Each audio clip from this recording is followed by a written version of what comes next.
Zat Hashem, today's Amud in Masechet Shabbat is Dalet Amud Bet, 4b. We're going to start the last line of Dalet Amud Aleph, and we actually left off in the middle of a sugya last week, so I want to review briefly so that we're all on the same page.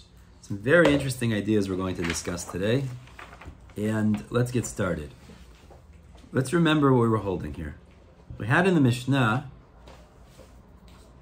the cases of the Reshav, the beginning of the Mishnah, where someone is chayav min Torah, midoraita. So we said, how are you chayav min Torah? If one person does both akira and hanacha, from one reshut to another, so you're chayav midoraita. We said that already, clearly. Now, how is it that someone did akira and hanacha? So let's just remember the cases.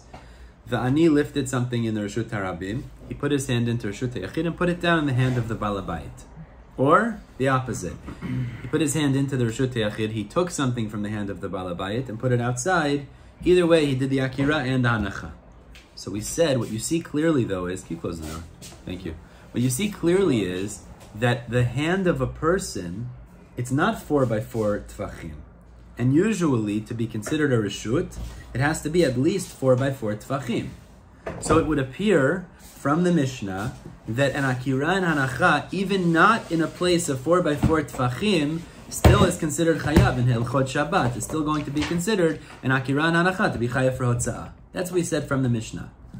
So the question is, who is the author that holds this way? Who is the Tanna that we find? We're going to look through Mishnayot and Braitaot to try to figure out who is it that holds you don't need a makom, a place of 4x4 tvachim to be considered a reshut, because a hand is not 4x4 tvachim, and therefore you'll still be chayav for the akira and the hanacha that happens there or happens from there. That's the question. So we started off last week, we said Rabba told us there is a Tanna, his name is Rabbi Akiva. Now what did Rabbi Akiva say? Let's just remember the case. There was a machloket Chachamim and Rabbi Akiva. What was the case? A person is standing in Reshut HaYachid, he picks up a football, and he throws it across the street, which is Reshut Harabim, and it lands in Reshut Yachid on the other side. So it's from Reshut Yachid to Reshut Yachid through Reshut Harabim. The Chachamim say you're patur, because meaning midoraita, midrabanan it's asur, but patur midoraita because Reshut Yachid to Reshut Yachid is not chayav midoraita, and Rabbi Akiva says you're chayav. Now why does Rabbi Akiva say you're chayav? So we explained last week, because he holds of the concept of kluta kemi shehun chadamya. If something is kluta, it's gathered in, it's contained within a certain space, the airspace of something, it's kemi shehun chadamya. It's like it's placed on the ground.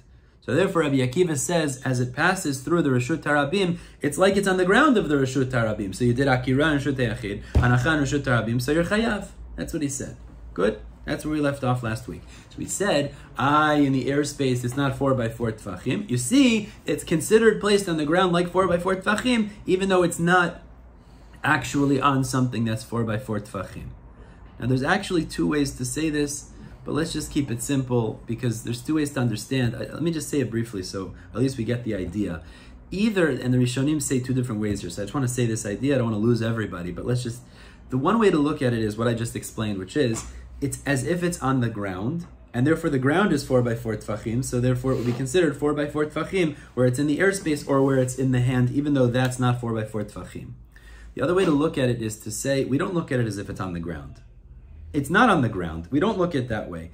But it's like the item is stationary, it stops in the air, and that is already considered a hanacha. But you see from it, you don't need a place of 4x4 to be considered an akira or a hanacha. This is a slight distinction, what I just said, but it's not so important. We don't have to focus too much on it today. But that answered up the question, which is, who is the Tanna of our Mishnah? Said Rabba, it's Rabbi Akiva. You see, even though it's not sitting on 4x4 tfachim, it's still considered a reshut for akira and hanacha. There is issue from Ishur Reshut Yachid to Reshut Yachid without any Rabbim? It's the Rabbanan. Yeah? Not the Oraita. Yeah, not the Oraita, exactly. So let's start the last line of Dalet Amud Aleph. The Gemara here is going to say, the problem with this answer, Rabba, is that you yourself, Rabba, there on that Mishnah, on Tzadi Vav, that was discussing that machloket, you yourself were not sure what was the case of the machloket. So how are you saying with such clarity here, as you explained the opinion of Rabbi Akiva, we're going to see you yourself, Rabba, weren't sure exactly what was the machloket. So the Gemara is going to say back, how are you so sure here if you had a sheila there? And let's see exactly. Rabba had two ways to understand that machloket there. So the Gemara says, Lememra, this would imply, the pshita leila Rabba, that it was obvious to Rabba, the bekluta kemisha hun chadamya, that the machloket there is based on this idea of kluta kemisha hun chadamya. Turning to Dalet Amud Bet, ubetoch asara pligi, and within 10 tvachim is the argument. Somebody pointed this out last week. I said we would discuss it now, and we are going to discuss it now. The way that it comes out is the way Rabba is explaining that machloket, so that Rabbi Akiva could be the Tanna of our Mishnah, is he understands the machloket is where the person threw the item from reshut hayachid to reshut hayachid, and it was within 10 tvachim of the ground. Why is that necessary? Because if it's within 10 tvachim of the ground, we'll say it's considered contained within the reshut harabim, and then Rabbi Akiva says it's like it's transferred from reshut hayachid to reshut harabim. And if it's less? It's within, that is the point. Within 10 tvachim. If it was higher than 10 tvachim, as we'll see, everybody will agree on this option. That's not going to be chayav. Means Rabbi Akiva is going to say that's not considered chayav because that's not considered reshut harabim. That's considered avir. That's considered outside of the reshut harabim, and you wouldn't be chayav. Now that's the way that Rabba seems to be explaining the machloket here, which is why he's explaining Rabbi Akiva is the Tanna of our Mishnah. The problem is, Rabba actually presented this as a sheila. He wasn't sure himself, on Tzadi Zayin, Amud Aleph there, what exactly is the machloket. Rabba asked on that Mishnah, he said like this. Just bear with me, I'll explain it after we read it inside.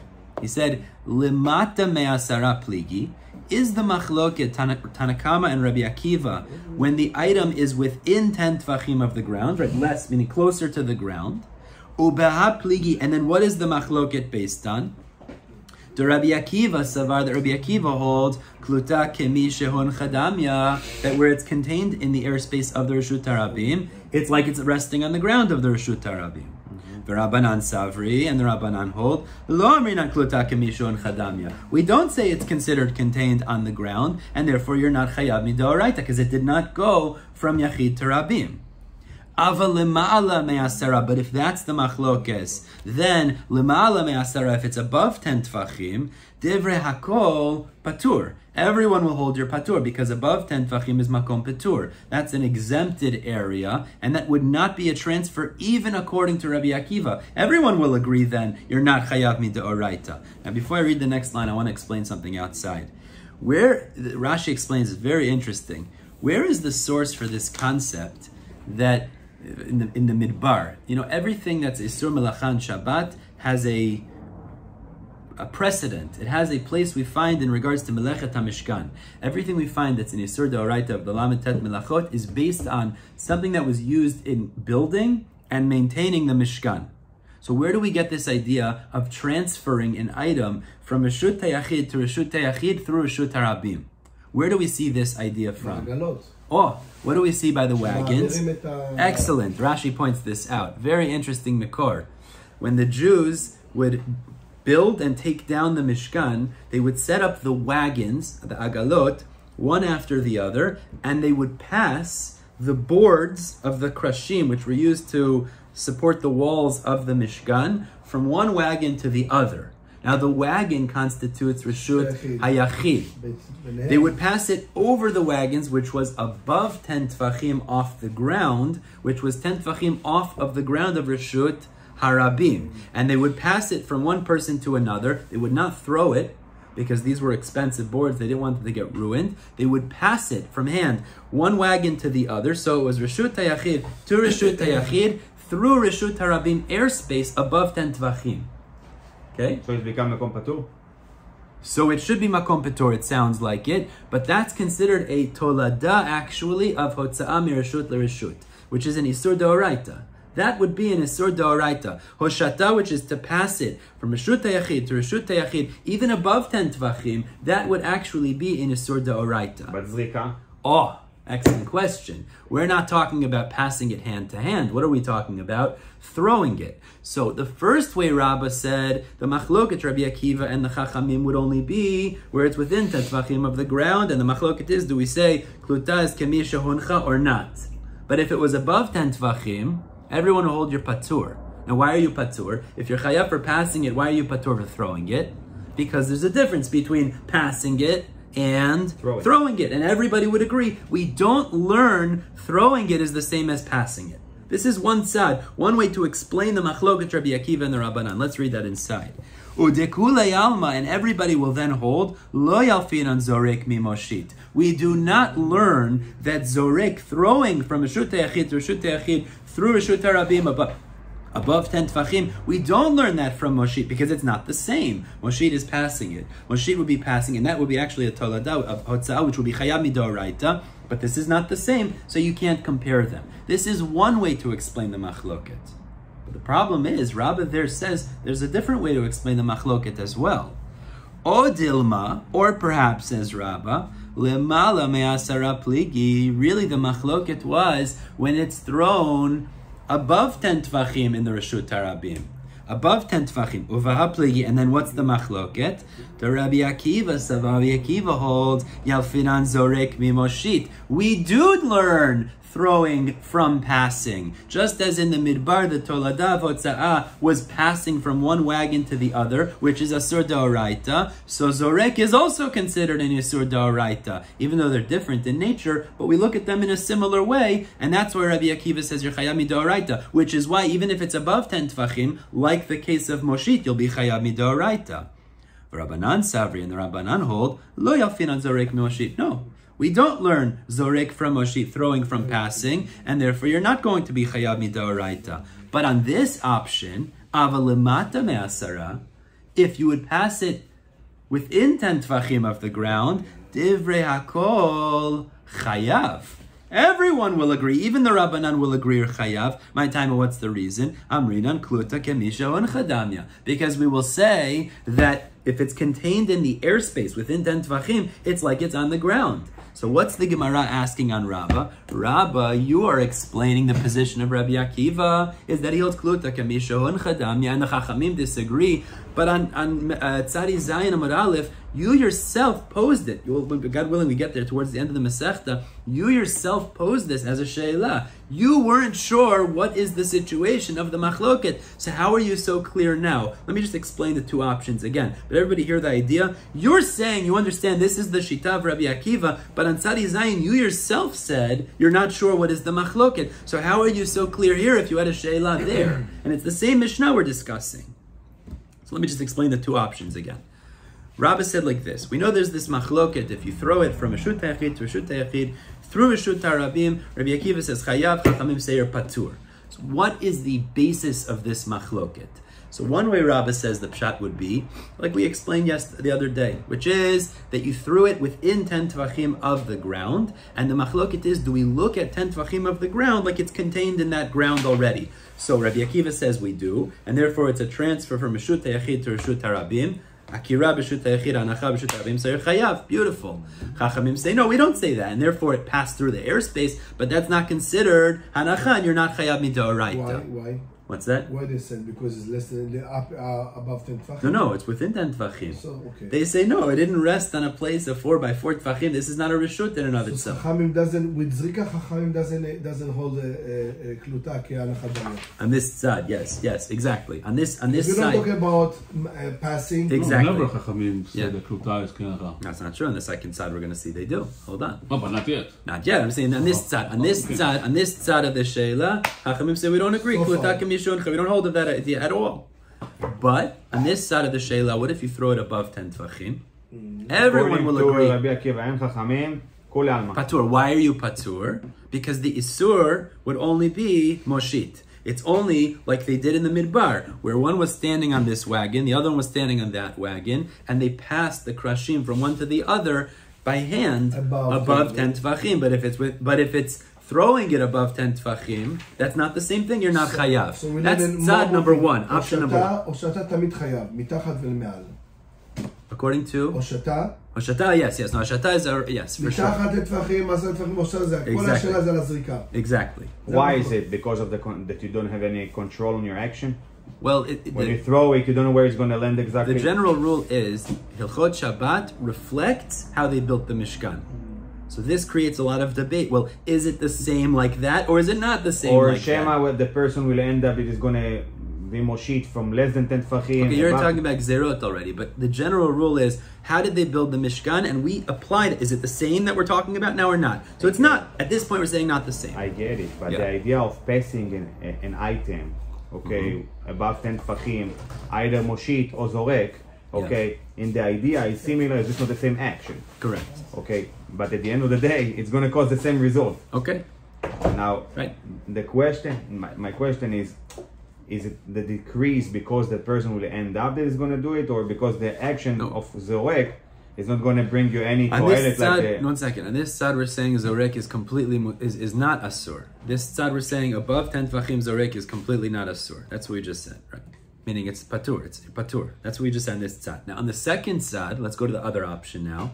Rabba said, actually, the Machloket is above 10 Tvachim. Right? The Machloket is actually the height. Above 10 Tfachim, higher off the ground.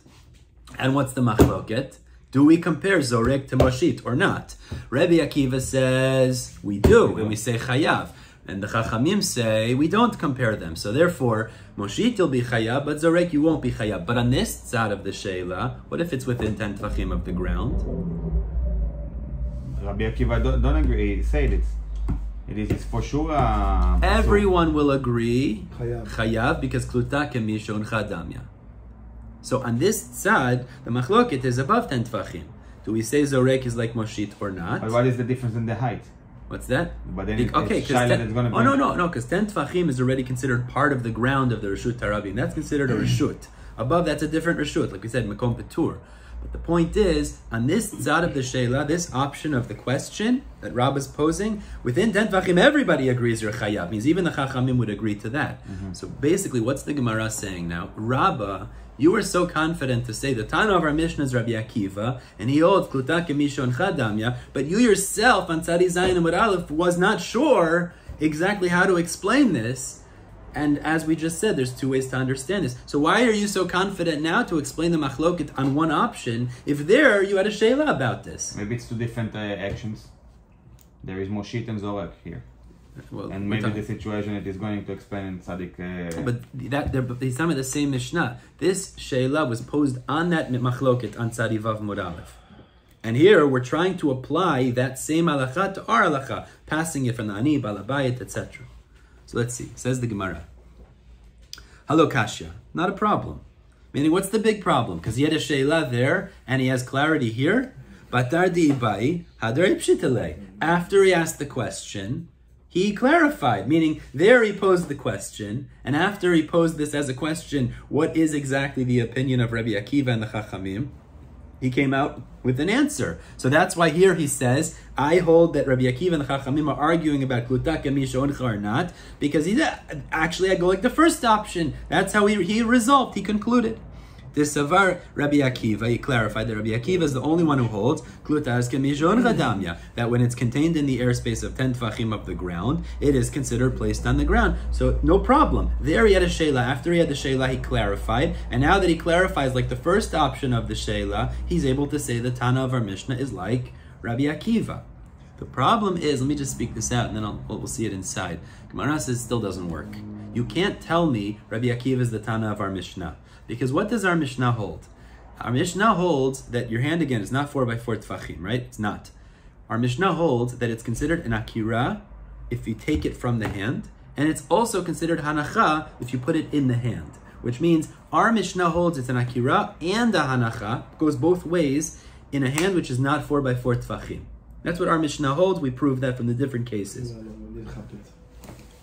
Our Mishnah holds that it could be considered an akira from the hand, which would be considered, let's say, Reshut HaYachid, where the ani reaches in and picks it up from the hand of the Balabait, that's an akira, Reshut HaYachid. And also the opposite. If the ani puts into the hand of the Balabait, that's a hanacha. So our Mishnah holds, even though it's not 4 by 4 tfachim, it's considered akira and hanacha from that space. So the question the Gemara is going to say is like this. I understand you could prove from Rabbi Akiva, hanacha in a place that's not 4 by 4 tfachim is considered a hanacha. Because what is it? You threw it from the Reshut HaYachid to another reshut hayachid and it passed through reshut harabim. And we're saying it's considered a hanacha, reshut harabim. So you see, even though it's not 4x4 tefachim, it's considered a hanacha nonetheless. But that only proves that a hanacha in a place that's less than 4x4 tefachim is enough. But it does not prove to you that the akira is also enough in a place that's not 4x4 tefachim. Now, why is that? Because Rabbi Akiva says you're only chayav one time.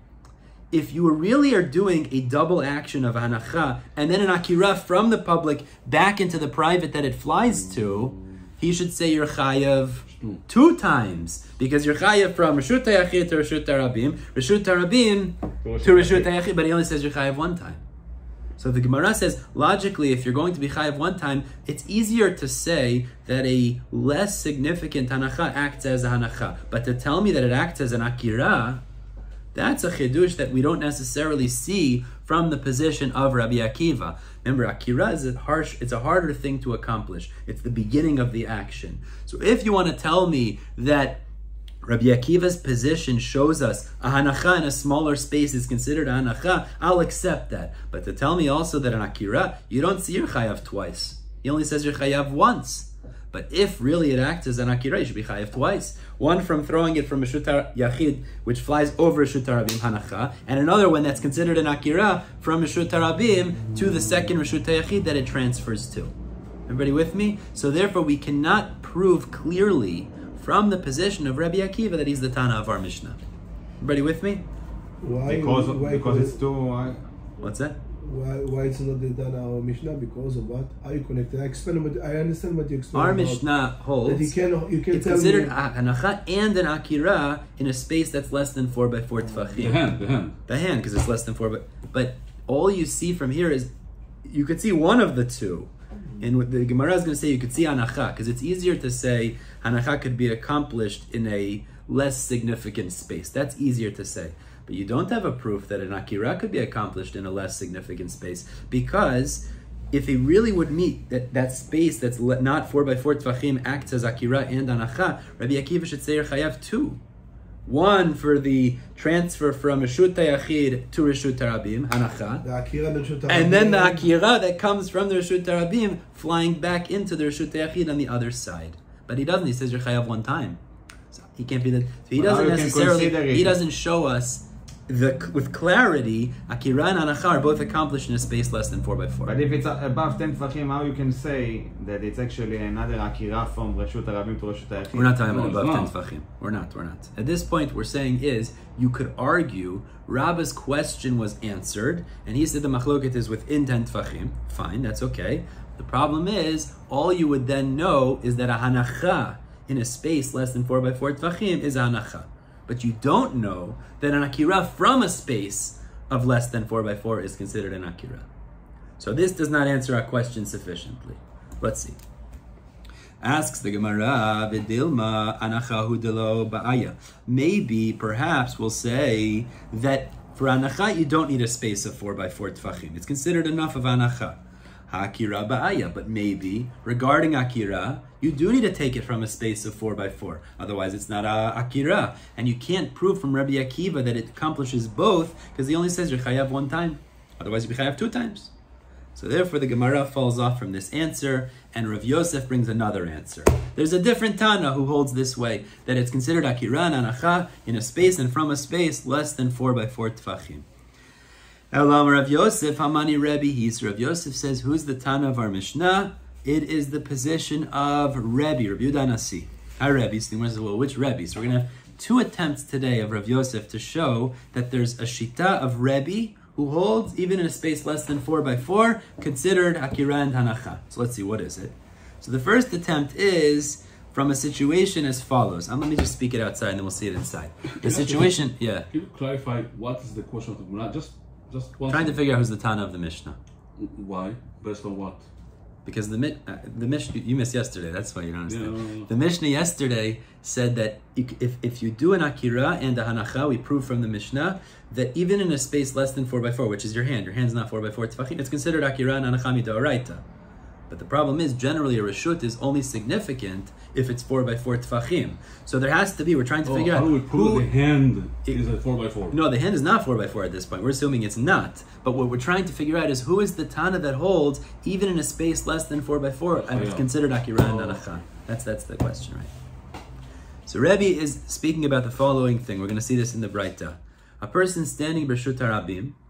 Now we know that there's an Isser D'Oraita to carry 4 amot in Reshut Harabim. This is a different Isur, by the way. It also falls under the guidelines of Hotza'ah, but this is not min Reshut l'Reshut. This is not from Reshut Harabim to Reshut Yachid or vice versa. To carry 4 amot in Reshut Harabim is also Asur min Torah. I believe some say it's based on Halacha Moshe Misinai, but we'll get to that later, God willing. 4 amot Reshut Harabim. Across the board, Asur. Fine. So the case is as follows. A person picks up an item in the public, he throws it, and it lands on what the Gemara calls a ziz. A ziz is a protrusion, okay, something sticking out, like a little piece. Yeah, like a sill, like a what? Like something sticking out, something sticking out, a little piece sticking out. The little piece is not 4x4 tfachim. Okay, he throws it and it travels 4 amot, and it lands on a little protrusion that's not 4x4 tfachim. Okay? Like a shelf. What? Like a shelf, but it's very small. Rebbi says... tfachim is not so small. It can be this. True. Rebbi says you're chayav. So the Gemara is going to say, it would appear that you're chayav because that's considered a hanacha on something that's less than 4x4 tfachim, even though it's not considered a reshut, you're still going to be chayav. So you see, anacha is sufficient when it lands even on a space that's less than 4x4 tfachim. Perhaps he is the Tanna of our Mishnah. Let's see this inside. So the Gemara says like this. Elam Rav Yosef Amani, Rebbi, hi Rebbi. So which Rebbi are you going to prove is the author that holds, even if it's less than 4x4 tfachim, it's still considered Akira and Hanacha? Ilema HaRebbi, if it's the following Rebbi of the Braita, the Tanya, as he teaches in a Braita, Zarak v'nach al gabe ziz kol shehu, somebody picked up an object in the Reshut Harabim, and he threw it 4 amot, it traveled 4 amot, and it landed on top of a ziz, which is some sort of a shelf, a little protrusion, which was kol shehu, was only a tiny protrusion, not 4x4 tfachim. Rebbi mechayev, Rebbi says you're chayav, v'chachamim potrim, and the chachamim say you're patur. So what do you see? That it still is considered anacha, even though it's less than 4x4 tfachim. Rebbi is the Tanna of our Mishnah. But how you compare it? Because here you don't throw for one reshut to one reshut. Here it's you stay in the same reshut.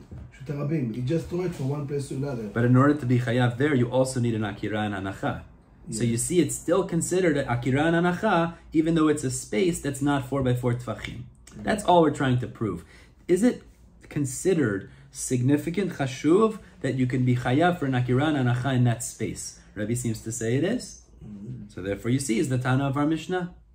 The problem is, the Gemara says that's not the pshat. You're misunderstanding why he says you're chayav. You don't understand.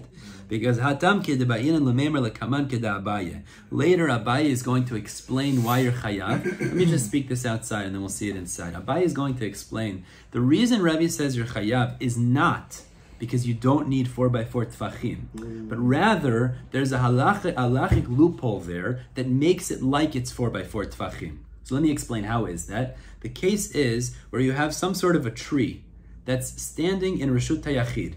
Okay, right next to the Reshut Harabim, there's a tree in Reshut Hayachid. Now, the base of the tree is bigger than 4x4 tfachim. The trunk of the tree is bigger than 4x4 tfachim. A branch of the tree goes into Reshut Harabim. Okay? The branch is not 4x4 tfachim, but the trunk, which is in Reshut Hayachid, is 4x4 tfachim. It is 4 and 4. Rebbi's opinion is that the branch takes on the same status in halacha like the trunk of the tree. Since the trunk of the tree is 4x4 tfachim, the branch of the tree is also like 4x4 tfachim. So the reason you're chayav is not because you don't need 4x4 tfachim, it's because it's looked at as if it's 4x4 tfachim. So you can't bring a proof from that position of Rebbi, you don't need 4x4 tfachim. It's because he holds that is considered 4x4 tfachim that you're chayav. That's what the Gemara is going to explain. Let's read it and then I'll explain it again. But you consider something about your hand. You standing in 4x4, your hand is like the branch. Oh, you're standing on the ground, you're saying. You stand on the ground. Yeah, but you're not connected to the ground. The branch is connected to the tree. That's different. You're on the ground. You're on the ground, but you're not connected. The branch is directly... Your feet are on the ground, it's true, but your feet are not connected to the ground. Yeah, but let's forget about the hands. If you're standing... in order to consider you staying by 4x4, you'd have to be inside the ground. That's forbidden. Well, that's the point. You don't have a proof from here that your hand could be 4x4. Means all you would see from here is if the branch is connected to the trunk of the tree, it's actually mechubar, it's connected, then you could look at it as 4x4 tefachim. But you're not connected to the ground. So maybe your hand is not 4x4. It shouldn't act as a akira nanachah. Let's read that inside. Amar Abaye explains, Acha be'ilan omed b'shut tayachid. Pay attention, guys. This is complicated. Amar Abaye, Hacha be'ilan omed b'shut tayachid. We're talking about a tree that's in the private domain, in reshut tayachid, and the trunk of the tree, the base of the tree, is 4x4. It's more than that. And the branch of the tree is bending, it's leaning into the reshut tarabim. Vizarak v'nach anofo, and he threw this, and it traveled 4 amot, and it landed on the branch of the tree. Now the branch of the tree is not 4x4 tefachim, but the Rebbi savar, Rebbi holds shadi nofo batari karo. We throw, literally means we throw the branch after the base. What does it mean? The branch of the tree takes on the same size, ki'ilu, it's like the base of the tree. One second. I know what you're about to say, but wait 1 second. But we look at the branch of the tree as if it's 4x4 tefachim also, and therefore you're chayav for moving something 4 amot in reshut harabim. Hold on.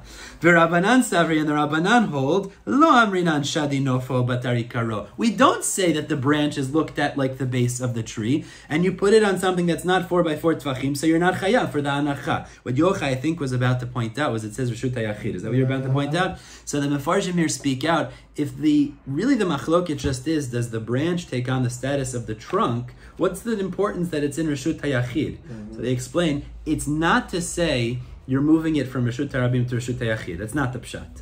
The reason it says reshut hayachid is because the chachamim who disagree, they say you can't tell me the branch has the status of the trunk when they're in 2 different reshuyot. So therefore, we're going to say is the trunk is 4x4 tefachim, but you can't apply that. You can't put that same halacha to the branch because the branch is in reshut tarabim, and the trunk of the tree. How do you say trunk in Hebrew? The trunk of the tree, the base, the geza is in reshut yachid. So it's like cut off. They're disconnected. What was sukkah? Yeah. But 1 second. So let me just finish up. Okay. But the point is, well, what's the point? The point is, Rebbi holds it needs to be put on something that's 4x4 tefachim. It just happens to be there's a halachic loophole over here, which is to say we look at the branch as if it is 4x4 tefachim because it's connected to something that's 4x4 tefachim. But you can't prove to me from here that you could put it on something less than 4x4 tefachim, and that's considered an akira and anacha. You can't prove that. So this Rebbi can't be the Tanna of the Mishnah. Now, I don't know, what do you want to say? Yeah. No, I was going to tell you that if indeed it's in the same with Reshut, then according to everybody would be considered... Yes, that's the Rishonim point out. That's why we had to give a specific ukimta. Yeah. Matam, what was your question? Okay. Clear? So we said Rebbe is not the Tanna of the Mishnah, at least not this position of Rebbe. What Yochai is pointing out is a good point, which I think that's probably the pshat, is that you can't compare this to a person who's standing inside, right, and you put it in his hand because the person is not connected to the ground like the branch is connected to the tree. You're standing on the ground, that's true, but otherwise it would be perfect. I think it would be a good fit. Your hand's not connected to the ground. The branch is mechubar, it's completely connected to the tree. So there's a svara to say it's like 4x4. But your hand, it's true, you're standing on the ground, but you're not connected to the ground. There's no way to compare the tree to the human being, to the person. That's what Yochai was just saying, but I'm saying no. Right. Yeah, okay, you're saying it's a sadeh. But no, but practically speaking, your feet are not connected to the ground. You're standing on the ground. But it's the same idea like the branch. I understand you're saying it's the same idea, but it's not, right? Your feet are not... It's a similar idea. Similar, okay, fine, but it's not really connected practically. So therefore that can't be the Tanna of our Mishnah. So the Gemara says now there's another Shita of Rebbi. And this could be the Tanna of our Mishnah. Let's see it. So says the Gemara... Ella, rather says the Gemara, ha Rebbi. This is the Tanna of Rebbi, who could be the author of our Mishnah. The Tanya, now this is the exact opposite of the first case we discussed. First case we discussed is where he threw it from Reshut Hayachid to Reshut Hayachid and it passed through Reshut Harabim. Right. This is a case where he threw something, he was standing on, let's say, just to imagine, you're standing on one side of a highway, so you're standing in Reshut HaRabim, there's another side of the highway which is beyond, another Reshut HaRabim, and in the middle is Reshut HaYachid. So it's the opposite case. You're throwing something from Reshut HaRabim to Reshut HaRabim, and it passes through Reshut HaYachid. So let's see this. Tanya, the Braita teaches, Zerak Reshut HaRabim to Reshut HaRabim, if somebody throws something from Reshut HaRabim to Reshut HaRabim, Reshut HaYachid be'emtza. And in the middle... Sorry. Yeah. Okay. Rebbi, Tanya, Zerak Reshut HaRabim to Reshut HaRabim, Reshut HaYachid be'emtza. He threw it from Reshut HaRabim, the public to the public area, with the Reshut HaYachid in the middle. So it passed through Reshut HaYachid. Okay? Rebbi mechayev. Rebbi says you're chayav. V'chachamim potrin. And the chachamim say you're patur. Now listen to this. This is the main point here. V'amar of Yehuda Amar Shmuel. Rav Yehuda Amar Shmuel says mechayev haya Rebbi shtayim. Rebbi holds your chayav 2 times here. Achat mishum hotza'ah. 1, because it traveled from the Reshut HaRabim to the Reshut HaYachid. V'achat mishum achnasa. And a second time, because it went from the Yachid to the Rabim that was beyond. Now this is beautiful. This fits perfectly like our Mishnah. There is Akira and And hanacha, both, exactly. Alma lo bay akira velo hanacha gabi makom dalal dalal. You see, you don't need akira or hanacha in a place that's 4x4 tvachim. The case was similar as Rabbi Akiva's case at the beginning. Exactly. So what's the point? You see, the Amoraim explain Rebbe here to mean you're chayav twice, because let's just imagine what that means. It's like you did an akira in the Reshut HaRabim, a hanacha in Reshut HaYachid, an akira in Reshut HaYachid, and then a hanacha in Reshut HaRabim. This is beautiful if it's perfectly in our Mishnah, because you see, even though it traveled through airspace which is not 4x4 tfachim, we look at that airspace as an hanacha first, and then another akira. So you see, akira and hanacha could both be done in a place that's not 4x4 tfachim. Fits beautiful in the Tanna of our Mishnah. Good? So who is the order? Rabbi? So Rabbi Yehuda Nasi is the Tanna of our Mishnah. Okay. Problem is, it doesn't work either. So let's see. Hayat Mar Allah, but the Gemara says that can't be.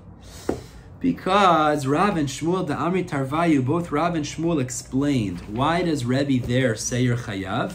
Lo mechayav, turning to Hamud Aleph, lo mechayav Rebbe. Rav and Shmuel both explains, Rebbe only said you're chayav there, ela birshut hayachid mekora. It's only if the Reshut HaYachid had a roof. What does that mean, if it had a roof? So the pshat's like this. There's a halachic, imaginary loophole that we use in this case. This is how Rav and Shmuel explain it.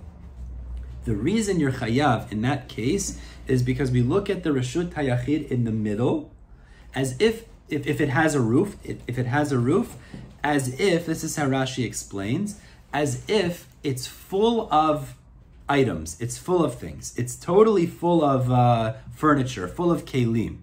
So we look at it as when the football passes through the Reshut HaYachid, it's as if it lands on those items, and then it's picked up from those items and travels to the other side of the Reshut HaRabim. Now, why are we able to say this very strange idea?